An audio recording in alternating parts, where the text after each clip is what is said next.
नमस्ते देवियों और सज्जनों, आप सभी का हमारे नॉलेज से भरपूर यूट्यूब चैनल में स्वागत है। दोस्तों, आज का यह वीडियो आप सभी के लिए बहुत ही खास और फायदेमंद साबित होने वाला है, क्योंकि दोस्तों आज मैं आपके साथ पैसे पर लिखी गई सबसे पॉपुलर और शानदार किताब रिच डैड पुअर डैड की समरी हिंदी में लेके आया हूँ। वैसे हो सकता है कि आपने इस बुक के बारे में पढ़ा हो या किसी के इस बुक के बारे में सुना हो। अगर आप नहीं भी जानते होंगे तो कोई बात नहीं, क्योंकि मैं आज आपको रिच डैड और पुअर डैड किताब की बहुत ही खास बातों के बारे में बताने वाला हूँ। जब आप इस rich dad poor dad Hindi summary को ध्यान से अंत तक पूरा वीडियो देखेंगे तो मेरा यकीन है कि आप सभी के मुंह से एक ही शब्द निकलेगा कि वाह, मजा आ गया, क्या बुक थी। दोस्तों, इसका कारण यह है कि इस बुक में बताया गया है कि अमीर लोग ऐसा क्या करते हैं कि वो और भी ज्यादा अमीर बनते जाते हैं, और गरीब लोग ऐसा क्या करते हैं जिससे वो गरीब ही रह जाते हैं। दोस्तों, आज से आपका पैसे के बारे में नजरिया बदल जाएगा और आप एक नए नजरिए से सोचने लग जाएंगे। दोस्तों, इस किताब से आप सीखेंगे कि हम पैसे के लिए काम नहीं करना चाहिए, बल्कि पैसों से अपने काम करवाने चाहिए। दोस्तों, रिच डैड पुअर डैड किताब को रॉबर्ट कियोसाकी जी ने लिखा हुआ है, और रिच डैड पुअर डैड किताब एक मोटिवेशनल, फाइनेंशियल, सेल्फ हेल्प और लाइफ चेंजिंग बुक है। जी हाँ दोस्तों, मैं यह बात हवा में नहीं कह रहा, यह एक सच्चाई है। यह किताब अब तक की सबसे बेस्ट सेलिंग बुक में से एक rich dad poor dad book पैसे के अहमियत को बताती है। तो अब आप सोच रहे होंगे कि पैसे की अहमियत तो हम भी पता है। जी हाँ दोस्तों, पैसे की अहमियत आप भी जानते होंगे, लेकिन बारीक या और छोटा सा अंतर होता है जो इस किताब के लेखक रॉबर्ट कियोसाकी जी ने बहुत ही अच्छी तरीके से उदाहरण के माध्यम से समझाया है कि पैसा क्या है और अमीर कैसे बना जा सकता है। सबसे बड़ी बात यह है कि दौलतमंद बनने की असली कुंजी क्या है, इस बारे में भी समझाया गया है। दोस्तों, अगर आप rich dad poor dad book की समरी सुनना चाहते हैं तो चलिए इस बुक की समरी हम स्टार्ट करते हैं। दोस्तों, बिजनेस और इन्वेस्टमेंट के फंडों को समझने के लिए यह बुक समरी आपको जरूर पढ़नी चाहिए। इससे आपको बाजार की और पैसों की प्रैक्टिकल समझ मिलेंगी, जिससे आपका आर्थिक जीवन बदल सकता है और आप अपने जीवन में ज्यादा पैसे कमा सकते हैं। तो दोस्तों, सबसे पहले जानते हैं कि इस बुक के लेखक ने इस बुक का नाम rich dad poor dad he क्यों रखा। दोस्तों, यह बुक उनके पर्सनल अनुभव पर आधारित है। लेखक के पिता बहुत बड़े लिखे थे और कड़ी मेहनत करते थे और ज्यादा सैलरी वाली नौकरी भी थी, लेकिन फिर भी तंगी हाल में ही थे। उनकी पूरी कमाई घर के खर्च और लोन को चुकाने में ही चली जाती थी। जब रॉबर्ट अपने पिता से किसी चीज की मांग करते थे तब पिता से हर बार यह जवाब सुनने को मिलता था कि पैसे क्या पेड़ पर लगते हैं क्या। वही जब लेखक ने अपने करीबी दोस्त माइक के पिता को देखा, तब उन्होंने देखा कि दोस्त के पिता अमीर थे और उनका एक बड़ा बिजनेस था, लेकिन उनके पास किसी कॉलेज की डिग्री नहीं थी, फिर भी वे आर्थिक रूप से संपन्न थे। तो ऐसा क्यों था? क्योंकि दोस्तों, इसका कारण था लेखक के पिता के पैसों के बारे में घिसी पीटी विचारधारा, जबकि लेखक के दोस्त के पिता एक अमीर मानसिकता वाले, सोच वाले इंसान थे। उनकी पैसों के बारे में सोच बहुत अलग थी, जिसके कारण वे उस शहर सबसे अमीर लोगों में से एक थे। लेखक ने इस बात को गहराई से समझा और उन्होंने अपने रिच डैड यानी कि दोस्त के पिता की फाइनेंशियल एडवाइस को फॉलो करना शुरू कर दिया। दोस्तों, यह रिच डैड पुअर डैड किताब आपको यह बताती है कि अमीर लोग अपने बच्चों को ऐसा क्या सिखाते हैं जो गरीब और मिडिल क्लास वाले लोग अपने बच्चों को नहीं सिखाते हैं। रिच डैड पुअर डैड किताब पेरेंट्स के लिए भी है, क्योंकि पेरेंट्स ही बच्चों के सबसे पहले गुरु होते हैं। दोस्तों, रिच डैड पुअर डैड किताब की कहानी लेखक रॉबर्ट कियोसाकी के अनुभव के आधार पर लिखी गई है। इस किताब में वो अपने दो पिताओं के बारे में लिखते हैं, जिनमें एक उनके असली पिता है जो उन्होंने पुअर डैड का नाम दिया है, और दूसरे उनके मुंह बोले पिता है जो उनके जिगरी दोस्त माइक के पिता है, जिनको उन्होंने किताब में रिच डैड का नाम दिया है। दरअसल उनके असली पिता बहुत ही ज्यादा पढ़े लिखे और हार्ड वर्किंग इंसान है, जो पैसे से एक टीचर होने के नाते फाइनेंशियली काफी कमजोर है। इसीलिए किताब में लेखक ने उनको पुअर डैड कहकर बुलाते हैं। वही उनके मुकाबले मुंह बोले पिता सिर्फ 8वीं पास है, लेकिन फाइनेंशियल काफी स्ट्रॉन्ग होने की वजह से वे अपने शहर के सबसे अमीर आदमी है। इसलिए रॉबर्ट कियोसाकी जी उनको किताब में रिच डैड कहकर बुलाते हैं। इस पूरी कहानी में रॉबर्ट के रिच डैड उन्हें उनकी जिंदगी के अलग अलग पड़ावों पर 30 साल तक 6 ऐसी अहम शिक्षाएं देते हैं, जो कि लाइफ में कामयाबी हासिल करने के लिए, अमीर बनने और हमेशा अमीर बनने रहने के लिए बहुत ही जरूरी है। दोस्तों, रॉबर्ट कियोसाकी जी के रिच डैड के द्वारा बताए गए 6 लेसन्स दुनिया के किसी भी इंसान को अमीर और कामयाब बना सकते हैं, फिर चाहे वो इंसान कितना भी कम पढ़ा लिखा क्यों ना हो। तो चलिए जानते हैं किताब में बताए गए 6 इंपॉर्टेंट लेसन्स के बारे में। पहला लेसन, अमीर लोग पैसे के लिए काम नहीं करते। दोस्तों, रॉबर्ट के रिच डैड बताते हैं कि दुनिया के ज्यादातर लोग कई दशकों से एक विशेष तरह के सर्कल में फंसे हुए हैं, और रॉबर्ट के रिच डैड इसे चूहा दौड़ कहते हैं। दरअसल दुनिया के ज्यादातर लोगों की जिंदगी सिर्फ अच्छी कॉलेज में पढ़ाई करना, अच्छी नौकरी ढूंढना और शादी करना, और उसके बाद जिंदगी भर अपनी सैलरी से अपने घर व कार जैसी चीजों के लोन भरने भरते रहना ही रह गया है। दोस्तों, लोगों को इस बात का एहसास ही नहीं होता है कि इस तरह की जिंदगी में वे मेहनत तो ज्यादा करते हैं, लेकिन उनके मेहनत का फायदा किसी और को हो जाता है।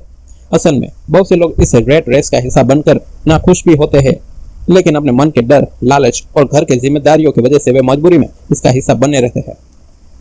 दोस्तों, रिच डैड कहता है कि हमें सबसे पहले अपने डर को खत्म करके इस रेट रेस से बाहर निकलना चाहिए और फिर कुछ ऐसा करना चाहिए जिसमें आप पैसे के लिए काम नहीं करें, बल्कि पैसों ने आपके लिए काम करना चाहिए। दोस्तों, वह पुरानी कहावत है ना, पैसा ही पैसे को खींचता है। ठीक उसी तरह आपको भी ऐसा कुछ करने की जरूरत होती है जिसमें आपका पैसा ही आपको कमा कर दे। लेसन दूसरा, पैसे की समझ क्यों सिखाई जानी चाहिए। दोस्तों, दुनिया में आपको बहुत से स्पोर्ट्समैन, सेलिब्रिटीज और बहुत से लोग देखने को मिलेंगे जो एक समय में तो बहुत अमीर हुआ करते थे, लेकिन आज उनके पास कुछ भी नहीं है। असल में लोग इस तरह अमीर से गरीब इसलिए हो जाते हैं क्योंकि उनके पास पैसों की समझ नहीं होती, यानी कि उनके अंदर पैसों को मेंटेन और ग्रो करने का हुनर नहीं होता है। दोस्तों, अगर आपको अपने फाइनेंशियल एजुकेशन को ग्रो करना चाहते हैं तो इस बुक को जरूर सुनिए। दोस्तों, रिच डैड फाइनेंशियल का उदाहरण देते हुए कहते हैं कि दुनिया में घर एक एसेट माना जाता है, लेकिन उनके अनुसार घर कोई एसेट नहीं है, बल्कि घर एक लायबिलिटी है। एसेट तो वो होता है जो आपके पैसों को समय के साथ और भी कई गुना बढ़ा देता है, और लायबिलिटीज वो होता है जो आपके जेब से पैसे को निकाल कर ले जाता है। दोस्तों, जबकि घर के मामले में आपको उसके कई सालों तक EMI यानी लोन चुकानी पड़ती है, जिसके कारण आपके जेब में पैसा आता नहीं बल्कि जेब से पैसा चला जाता है। रिच डैड सिर्फ उन चीजों को एसेट मानते हैं जो आपको घर बैठे पैसे कमा कर देती है, और वह कहते हैं कि अमीर बनने के लिए सिर्फ पैसा कमाना जरूरी नहीं है, बल्कि कमाए हुए पैसों को कैसे ग्रो और मेंटेन किया जाए, यह सबसे ज्यादा महत्वपूर्ण है। लेसन तीसरा, अपने काम से काम रखो। दोस्तों, दुनिया में जब किसी व्यक्ति को उसके पसंदीदा जॉब मिलती है तो वह पूरी जिंदगी भर उसी जॉब को करने का मन बना लेता है और बिना कुछ सोचे समझे पूरी जिंदगी उस जॉब को करने में बिता देता है। रॉबर्ट के रिच डैड कहते हैं कि दुनिया का कोई भी व्यक्ति चाहे तो अपने जॉब के साथ ही दूसरा कोई और काम भी कर सकता है और बिना अपने जॉब को छोड़े नए बिजनेस एम्पायर का राजा बन सकता है। दोस्तों, अब इस बात को समझने के लिए दुनिया की सबसे बड़ी फास्ट फूड कंपनी मैकडोनाल्ड के फाउंडर रैक रॉक का उदाहरण देते हैं।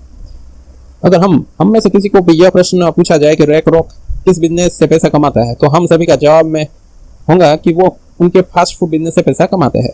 दोस्तों, असल में रैक रॉक जी का मुख्य व्यवसाय मैकडोनाल्ड का नहीं बल्कि रियल एस्टेट का है, और वे रियल एस्टेट से ही ज्यादा पैसे कमाते हैं। मैकडोनाल्ड के बिजनेस को बड़ा करते करते वे आज दुनिया के अंदर सबसे बड़े रियल एस्टेट ओनर बन चुके हैं, यानी कि फास्ट फूड का बिजनेस करते करते उन्होंने अपना रियल एस्टेट का एक ऐसा साम्राज्य खड़ा कर दिया है जो आज उन्हें सच में अमीर बनाता है।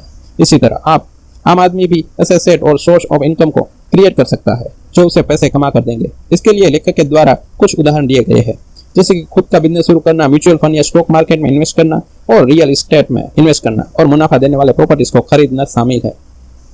दोस्तों, इनमें से कोई भी एक तरीके को अपनाकर आप अपने लिए नई एक सोर्स ऑफ इनकम बना सकते हैं। यहाँ तक कि रिच डैड तो हर व्यक्ति को ऐसे करने की सजेशन देते हैं, क्योंकि ऐसा करने पर ही कोई भी व्यक्ति रिच और कामयाब बन सकता है।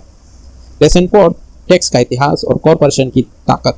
दोस्तों, इस लेसन में रिच डैड टैक्स का इतिहास बताकर यह कहते हैं कि टैक्स असल में अमीर और गरीब के बीच में फर्क को खत्म करने के लिए बनाया गया एक सिस्टम था, यानी कि शुरुआत में सिर्फ अमीर लोगों के ऊपर ही टैक्स लगता था और टैक्स के उन पैसों को गरीबों की सुविधाओं पर खर्च किया जाता था।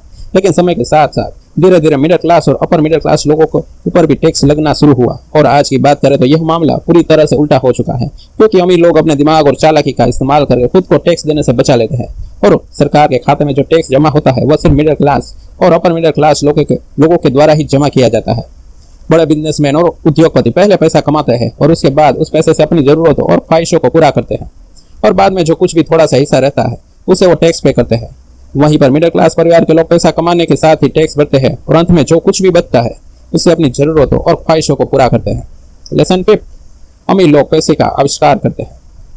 दोस्तों, Jeff Bezos, Bill Gates, Mark Zuckerberg, Elon Musk और भारत की अगर बात करें तो धीरूभाई अंबानी, शिव नडार और मुकेश अंबानी जी, ये कुछ ऐसे लोगों के नाम हैं जिन्होंने दुनिया के अंदर एक ऐसा बिजनेस लेकर आए, या फिर ऐसा कहे कि उन्होंने दुनिया के अंदर एक ऐसे आइडिया को लेकर आए जिसके बारे में इनसे पहले किसी ने भी नहीं सोचा था, और इसी आइडिया की वजह से इन सभी लोगों ने पैसों का आविष्कार किया है। इनसे पहले मार्केट में मौजूद किसी भी अवसर को कोई और खोजे उससे पहले इन लोगों ने उस अवसर को खोजा था और उस पर तुरंत एक्शन लिया।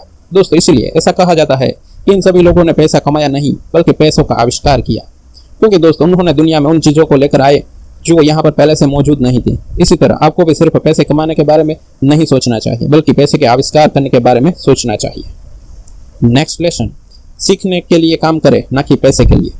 अमेरिका में न जाने कैसे कितने आदमी होंगे जो मैकडोनाल्ड के प्राइस में ही उसे बहुत अच्छा मैकडोनाल्ड बनाकर बेचते हैं, लेकिन आप अपने किसी आइडिया को कैसे बड़े स्तर पर कैसे बेचा जाए यह समझ सभी लोगों के पास नहीं होती है। तभी वो मैकडोनाल्ड से भी अच्छा बर्गर बनाने के बावजूद भी उसको सिर्फ लिमिटेड एरिया में और लिमिटेड क्वांटिटी में ही बेच पाते हैं, जबकि मैकडोनाल्ड कंपनी पूरी दुनिया के अंदर बिना किसी लिमिट के अपने बर्गर को बेचता है। इस आखिरी लेसन में लेखक हमें यह समझाने की कोशिश कर रहे हैं कि अमीर लोग हमेशा नई चीज और नई स्किल को सीखने का भी कभी बंद नहीं करते, और इसी आदत की वजह से उनको हमेशा यह पता होता है कि अपना आइडिया या अपने प्रोडक्ट को बड़े लेवल पर दुनिया में कैसे बेचें। दोस्तों, यह थी rich dad poor dad book summary इन हिंदी में।